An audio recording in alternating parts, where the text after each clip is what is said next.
Bonjour tout le monde et bienvenue à ce nouvel épisode de TLW 2016 édition All Elite Wrestling. On se prépare pour Fyter Fest qui va être notre troisième pay-per-view. Les choses vont quand même bien en ce moment. Le dernier épisode a été quand même assez solide aussi.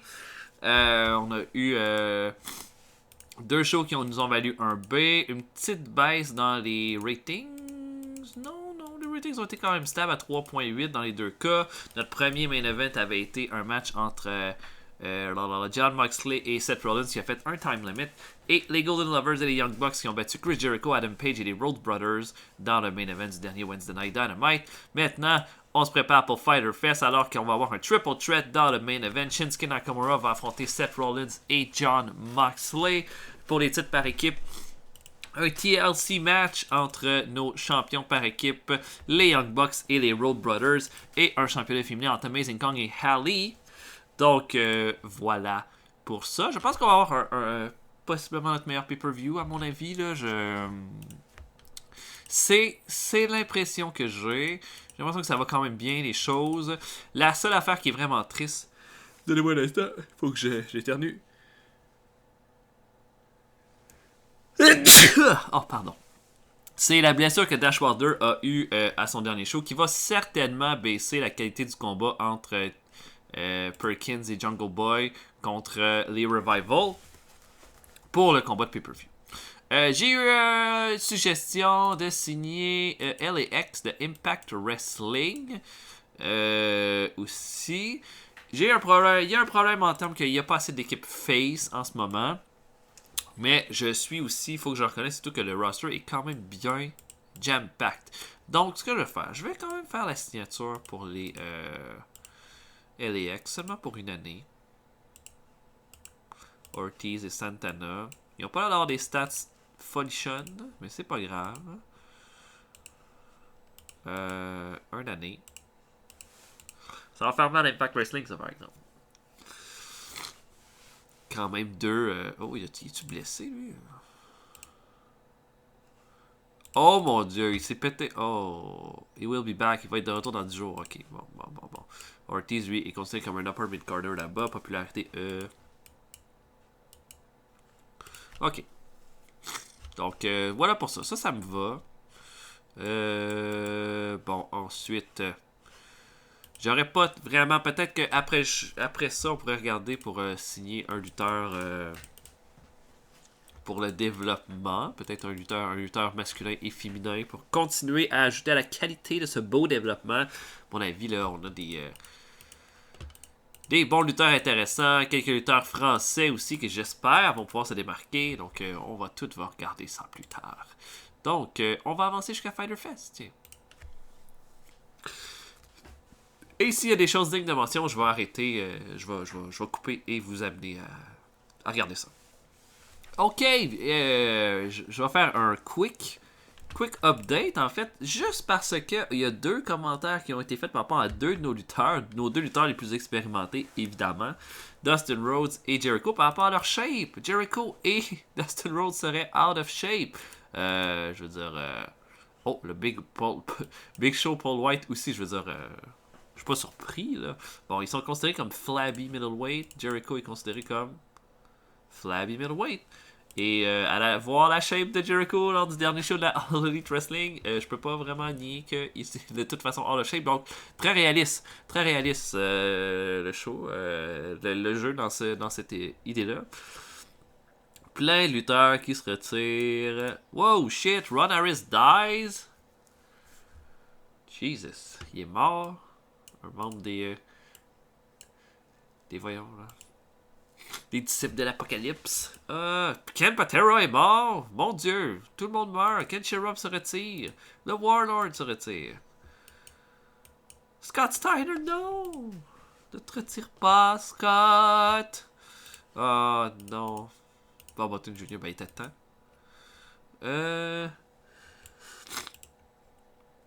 Qu'est-ce qu'on a d'autre?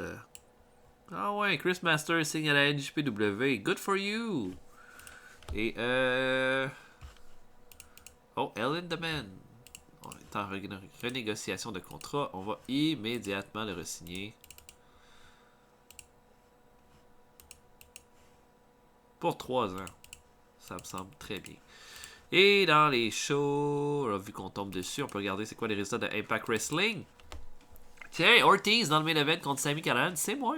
C'est pas vilain. Pas vilain. Est-ce que Santana était quelque part là-dedans? On dirait que non.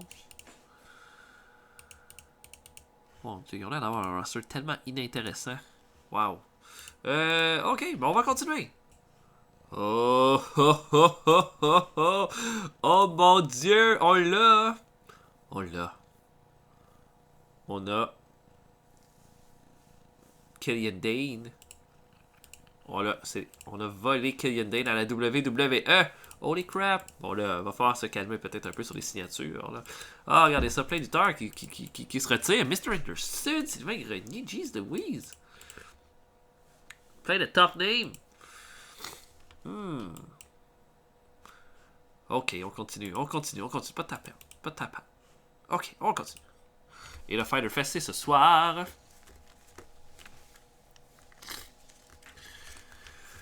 Ok, bon, qui on a pas? Bon, tous nos gars qu'on vient de signer. Lana. On va ajouter In Demand. On va être sur demande. La dernière fois, le dernier show, on n'était même pas. On a été chanceux de faire des sous parce que. Disons. Seth Rollins, peut-être avec. 1, 2, 3. Mettons. Seth Rollins avec Jelly Toll. Yes! Yes! Yes! Seth Rollins est très ami avec Pac, il est très ami avec Jelly Toll. C'est merveilleux! Je book maintenant Fighter Fest et on se voit après tout le monde. Je sens que ça va être vraiment bien. À tantôt! Ok, on démarre ça. Premier combat de pre-show. Michael Nakazawa affronte Robert Anthony, un lutteur local. Un lutteur que j'aime bien, qui est un peu tombé dans l'oubli à Star, qui avait une bonne gimmick à la CZW, que j'aimais beaucoup. Ancien champion du monde de la CZW. Nakazawa va l'emporter à 9 minutes 31 par soumission. Je vais regarder pour Nakazawa, essayer de peut-être lui trouver un petit spot pour le mois prochain. Ça va être de voir un peu comment je vais faire ça, mais j'aimerais ça, là, peut-être lui donner un petit peu d'exposure pour le mois prochain. Probablement essayer de le mettre dans le pay-per-view. Donc, un D pour ce combat-ci. On a un combat féminin. Penelope Ford affronte Camille Grignon, notre nouvelle recrue qui est dans notre développement. Bon, Grignon, évidemment, pas prêt du tout. Moins de performance. Penelope Ford va la battre à 8 minutes 49 dans une performance de D-. Penelope Ford, c'en est une qu'on va essayer également de mettre vraiment plus de développer davantage à partir du mois prochain parce qu'elle a énormément de potentiel. On a ensuite un combat de Peter Avalon. Et David Finlay Jr., Avalon va l'emporter après une intervention de Leva Bates qui va le distraire et Avalon va faire un roll-up pour le pin. Donc voilà pour ça. David Finlay Jr., performance de E, donc pas encore prêt. On va faire le changement. Leva Bates devient donc une heel. On vient un peu d'équilibrer les rosters parce qu'on n'avait pas assez de lutteuses féminines heel. Et Avalon, et comme dans la vraie vie, là, Leva Bates et Peter Avalon sont ensemble. Et bien ça va faire une petite association comme ça. Est-ce que ça veut dire qu'Avalon et Leva Bates vont avoir un programme pour le mois prochain? Ça se peut très bien. Et on finit avec un bon combat par équipe féminin. Aja Kong et Britt Baker affrontent Ryo et Himi Sakura qui fait ses débuts. Des belles performances dans le D par à peu près tout le monde. La moins bonne revient à Britt Baker avec un D-. C'est Baker qui va faire le pin avec son Baker Buster sur Ryo à 6 minutes 47. Himi Sakura améliore son performance skill. Ben voilà, les filles montrent de belles choses. On commence ça avec un 6-man tag, donc Kip Sabian et les Lucha Bros affrontent Daniels, Kazarian et Scorpio Sky. Bon combat de B- pour commencer ça. Des bonnes performances de Phoenix et de Pentagon avec C+, et B-. Kazarian va chercher la meilleure de son équipe avec un C. Scorpio Sky se serait séparé l'épaule pendant le combat. Bon, ça c'est plate. Mais j'ai décidé de gagner la victoire au heel, donc Daniels, Kazarian et Scorpio Sky vont l'emporter. Je pense qu'il y avait besoin d'une victoire pour récupérer un petit peu de heat. Donc voilà, Kazarian, donc c'est Daniels qui va faire le pin sur Sabian avec son last strike et va les So-Called Uncensored vont être extrêmement arrogants avec Sabian, donc ils viennent perdre un deuxième pay-per-view de suite contre l'équipe. Sabian améliore sa technique, mais ça va être de voir ça va être quoi l'étendue de la blessure pour notre ami Scorpio Sky. Mais bon, un bon B- pour commencer. Et Pentagon a eu du heat à cause que c'est lui qui aurait causé la blessure. Un combat TJ Perkins et Jungle Boy contre le Revival. J'étais bien meilleur que je pensais. Parce que je pensais que ça allait être un mauvais combat à cause de la blessure de Dashwater. Qui a quand même fait un C- de performance. Une belle... mais quand même un bon match bien simple. Où les Revival vont l'emporter clean sur Perkins et Jungle Boy à 9 minutes 43 avec le Shatter Machine sur TJ Perkins. La rivalité entre les deux équipes gagne en heat. TJ Perkins améliore son performance skill. Bien content là, de ce combat-là. C'est bien meilleur que ce que je pensais que ça allait devenir. Donc, excellent. On a un combat de Bea Priestley et Nyla Rose. Priestley et Nyla Rose font un combat acceptable dans le D. Pour notre division féminine du D, c'est bon. Puis du D+, c'est quand même bon aussi. Nyla Rose va l'emporter avec son Camel Clutch à 11 minutes 53, préparant ainsi un combat entre Amazing Kong, possiblement, et Nyla Rose pour le prochain pay-per-view. Les Young Bucks font une promo sur Cody et Dustin Rhodes avant leur TLC match. Matt et Nick disent que Cody a beaucoup de front de se dire qu'il est considéré comme des frères. Il dit effectivement, Cody a été considéré comme un frère, puis que ça a été vraiment un bon ami, puis qu'il pensait que la All Elite Wrestling, ça allait être une aventure qu'ils allaient pu faire ensemble, mais ça a l'air que Cody a juste vu dans là une occasion de s'associer avec un gars comme Jim Cornette, de prendre tout le mérite de la All Elite Wrestling pour lui-même, de se booker dans des combats qui sont avantageux. Il dit que Matt et Nick ont gagné un tournoi pour être les champions par équipe, et que Cody et Dustin Rhodes, s'ils pensent que c'est un TLC match qu'ils vont pouvoir aller les battre, eh bien qu'ils se trompent. Un bon B- pour cette entrevue-ci. On a un 4-way tag team match aussi bien meilleur que je pensais. Les Super Best Friends, les Super Smash Brothers, Los Guerreros et la nouvelle équipe, les Empire of Pain, Brody King et Walter, que j'ai snatché à NXT UK, qui arrivent et font leur début. D'une belle performance, en tout cas un bon C+, je suis vraiment content. La gimmick de Punk de Brody King a été moyen. Un peu mieux que moyen pour Walter. Evil Uno et Stu Grayson ont une bonne chimie ensemble. La moins bonne performance revient à Evil Uno avec un D+, mais les autres ont toutes fait dans le C, ce qui est vraiment excellent. Et Walter va faire abandonner Angelico pour remporter le combat. Walter et Brody King s'installent donc comme une nouvelle équipe à la All Elite Wrestling. Jack Evans améliore son Rumble Skill, son Performance Skill. Evil Uno son Rumble Skill. Stu Grayson son Rumble Skill. Et Brody King son Performance Skill. Donc ça c'est bon, Walter a du Star Quality et un High Moral. En tout cas, vraiment très très bien. Beaucoup de bonnes équipes. Il y a des plus par rapport à la fait qu'il y ait de l'expérience ensemble. Certaines de ces équipes-là, dont Stu Grayson et Evil Uno. Donc voilà, très très bon, c'est plus, je suis très content. Bandito affronte Joey Janela dans un 2 out of 3 falls match B- pour ce combat-là. Donc on s'améliore pour les deux lutteurs. C'est plus de performance. Janela va l'emporter 2 straight falls avec un package driver de la 3e corde. Tout le monde s'attendait à ce que Bandito l'emporte parce que Bandito a eu un mois incroyable. Mais Joey Janela semblait vraiment plus vicieux ce soir. Et Janela l'emporte. Qu'est-ce que le futur attend pour Janela? Peut-être un combat de championnat mondial? Je sais pas. J'attends de voir. Amazing Kong affronte Ali dans un bon combat de C. Ouais, j'aimerais dire d'abord que Ali refusait de perdre contre Amazing Kong. Et j'ai même pas essayé de la protéger. J'ai dit fuck it, tu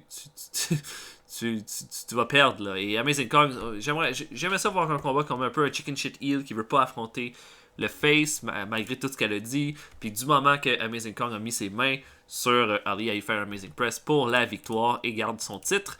Donc logiquement Nyla Rose contre Amazing Kong pour le mois prochain. Je pense que ça pourrait être un bon petit combat, moins bon que celui-là. Mais voilà, en tout cas, Ali a vraiment bien aidé pour la division féminine à augmenter un petit peu les notes. Promo de Chris Jericho qui se met en valeur avant le 4-way contre Omega, Ibushi et Adam Page.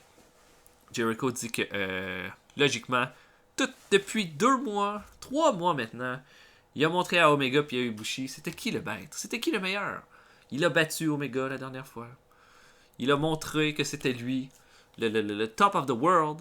Et puis, ce soir, c'est l'expérience qui va encore parler quand ils vont s'affronter les 4 dans le ring. Will Ospreay affronte Jay Lethal. Bon, il y aurait un petit manque de psychologie dans ce combat-là, qui aurait fait qu'il n'y aurait pas eu de flow, mais ça a fait un bon match de B- quand même. Ospreay va l'emporter avec son Hidden Blade à 15 minutes 16 sur Lethal, ce qui est très très très bien. Et Ospreay, ça va voir. Là. Je pense qu'il est prêt pour de quoi d'un peu plus crunchy, Ospreay, pour le reste. Notre 4-way nous fait un bon B entre Adam Page, Jericho, Omega et Ibushi dans un combat de 14 minutes 24. Omega va surprendre Adam Page avec son Christ Rat pour la victoire. Donc Kenny Omega remporte ce combat-là. Une importante victoire. Et Jericho... Bon, Omega et Ibushi vont s'en prendre même si ce sont des partenaires, mais Jericho là, est absolument furieux après le combat, refuse d'accepter sa défaite, va quitter en détruisant tout autour de lui. Omega, lui, va être félicité par Ibushi après le combat. On a un combat par équipe Darby Allin et Shawn Spears affrontent Sammy Guevara et Marty Scurll. Un bon petit C pour ce combat-là que je me suis servi pour mettre en avant Darby Allin qui va faire le pin sur Sammy Guevara, qui va faire abandonner Sammy Guevara à 11 minutes 52. Shawn Spears va améliorer sa performance dans ce combat-là. Non, vraiment. Non, pour le reste, c'était un bon petit combat. Pour Darby Allin, on va essayer de trouver quelque chose pour le mois prochain, c'est sûr. Mais vraiment, pour le reste, c'était 4 gars que j'avais pas tant de choses que ça à faire. On leur donnait un petit storyline, ça a bien fait ça. Promo de Seth Rollins en disant que ce soir, il a la chance non seulement de devenir champion du monde, mais de tout régler avec Jon Moxley. Moxley a tout fait pour être dans son chemin depuis qu'ils ont commencé. Il a enlevé un title shot qu'il lui aurait dû avoir. Il a tout fait. Et puis, ce soir, ben, Moxley va perdre et Shinsuke Nakamura va perdre son titre en même temps. Donc, un bon petit B+.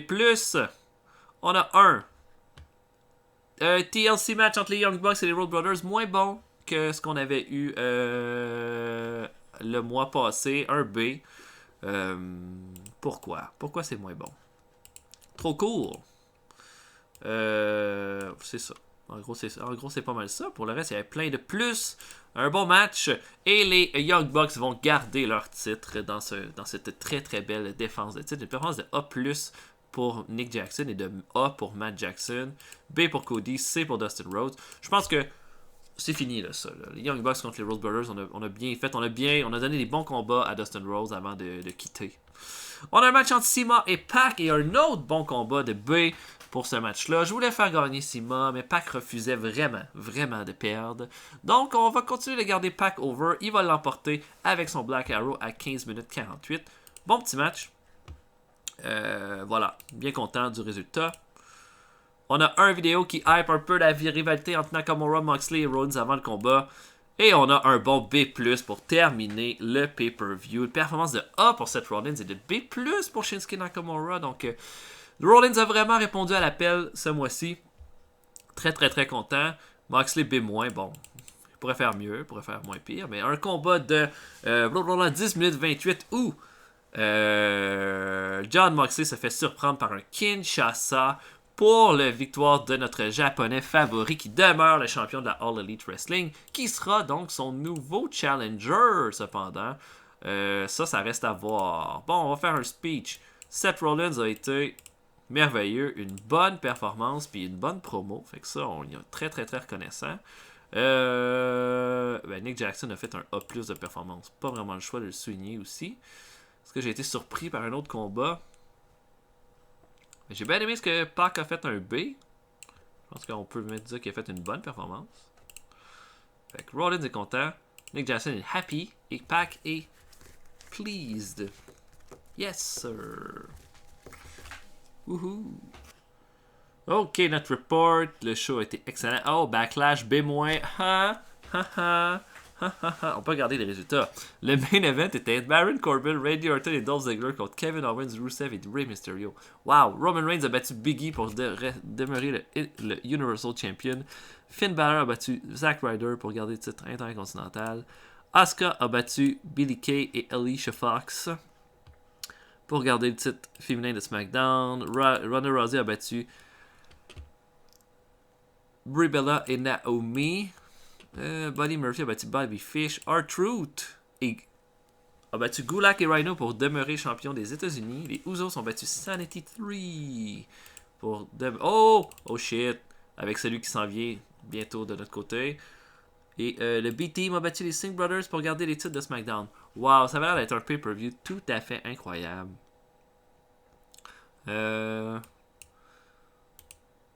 Nouvelle rivalité entre Tenzan et Nakanishi. On est vraiment en 2019 là, à la HPW. Et Suzuki et Tomohiro Ishii. Ça doit être intéressant. Et Goto contre Joe Doring. Ah. Pour le reste. Ah ouais. La Chick décide de ne pas re-signer Solo Darling. Pour le reste.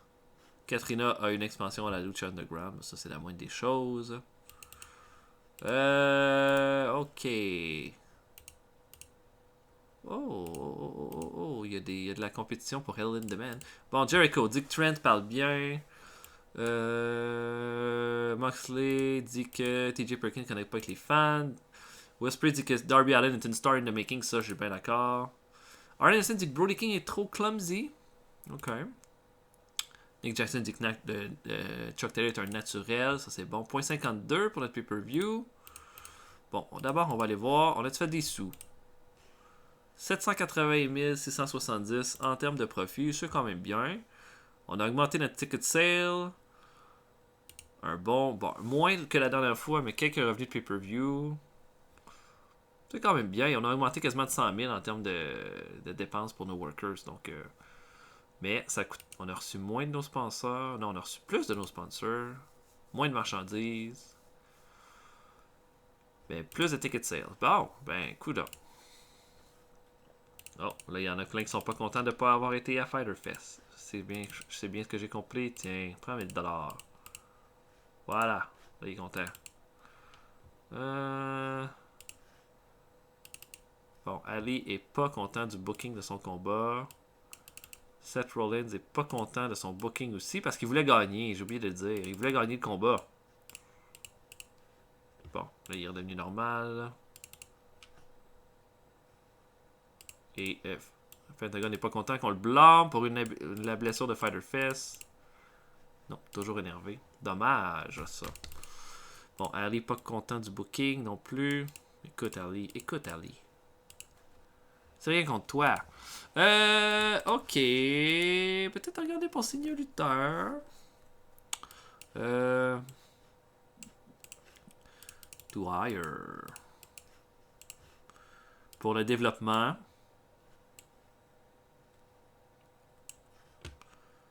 Peut-être un lutteur masculin et un lutteur féminin. C'est d'y aller avec des lutteurs que je connais un peu. Là. Alexei Shukin. Alexandre Legrand, non merci. Alexander, tu es trop vieux. Alexander James. Ça me semble que c'est pas un mauvais lutteur, ça. Il a d'avoir un beau petit look. Alex Wright, wow. Puis lutteur, ça. Alex Silva. Justement 25 ans, il fait 15 ans. Fait quand même un lutteur québécois en plus. Intéressant. Alex Reynolds, qui est une partie des Beaver Boys. Solcin, Alex Kozlov est quand même assez âgé. Alex Flash. Alex Chamberlain. J'essaie de trouver des lutteurs que je pourrais connaître un peu. El Patron, ça me tente pas du tout de le signer. Alan Payne. Al Snow.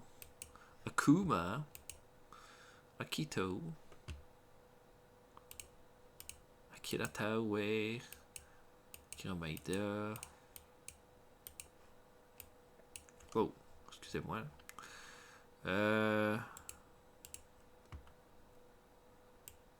A-Kid, Suzuki Akibono. J. Sanchez, E.J. Kirch. Oui, il est bon. Je pense même qu'il n'avait pas été dans le Cruiserweight Classic. E.J. Kirch.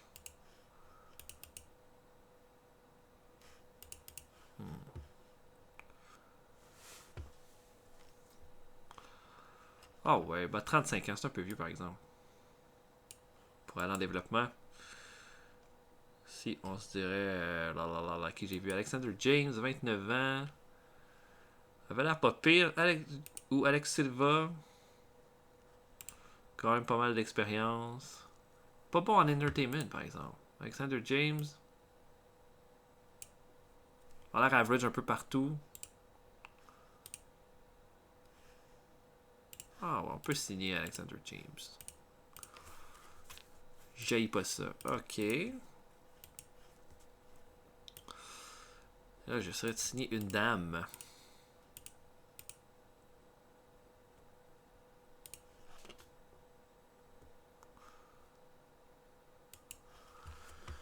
Oh, peut-être pas. Je pense que niveau féminin, ça va.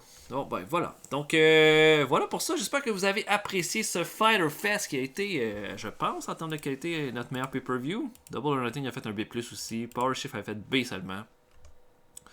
Donc, voilà. En tout cas, c'est notre plus grosse salle qu'on a remplie pour ce pay-per-view-là, qui, je pense, a répondu aux attentes. J'espère que vous avez apprécié. En tous les cas, on se voit pour un prochain épisode. Mon nom est Retro Pie Driver et je vais vous remercier d'avoir été avec moi. Salut tout le monde, à la prochaine.